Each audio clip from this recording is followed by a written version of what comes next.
Having spent quite a bit of time sorting out the carbs, synchronising them using my air gauges, everything was ready, set to go. Next day, got the bike out, ready for its first ride. Turn on the fuel and there's the fuel leaking out of one of the hoses. Now, I thought maybe it's one of the float valves got a bit of dirt and it's quite possible, and it might even have been that. But it got me thinking about the float heights. And as I looked in the workshop manual and looked a little bit more into it, I came to the conclusion I probably had set the float heights to have the fuel level too high.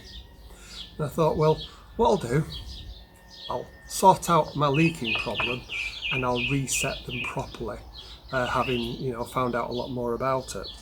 And it turns out there is a gauge that you're supposed to use, and I've actually made this gauge out of a ice cream carton actually.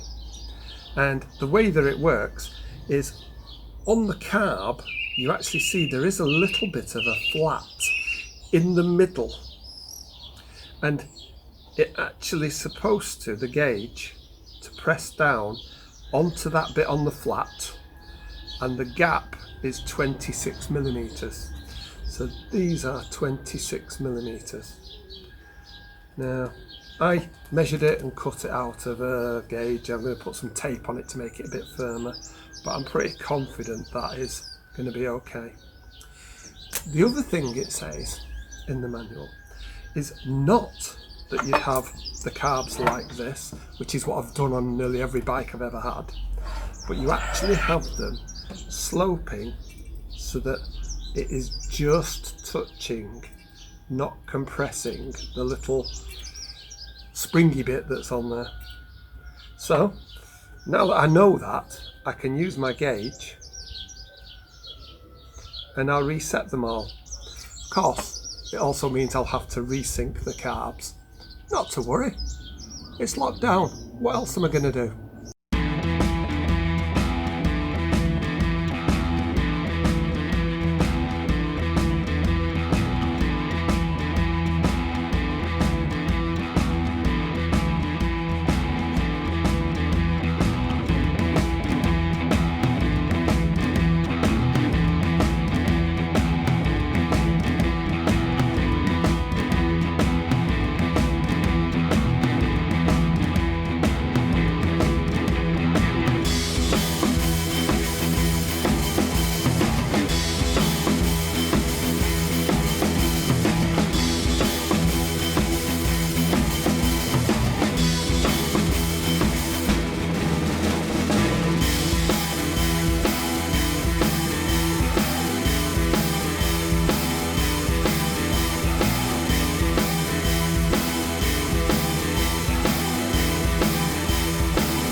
Being anal, I'll probably go through and check them all again once I've finished doing the video.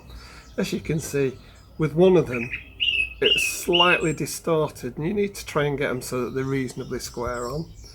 A couple of them took a little bit more fiddling. It doesn't help that the metal has got a bit of spring to it, so you've actually got to bend it further than you think or less than you think to get a difference. I could see I had set them so that the fuel level would have been too high, it would have been rich, and I had originally set them to the gasket face, but the manual definitely shows to this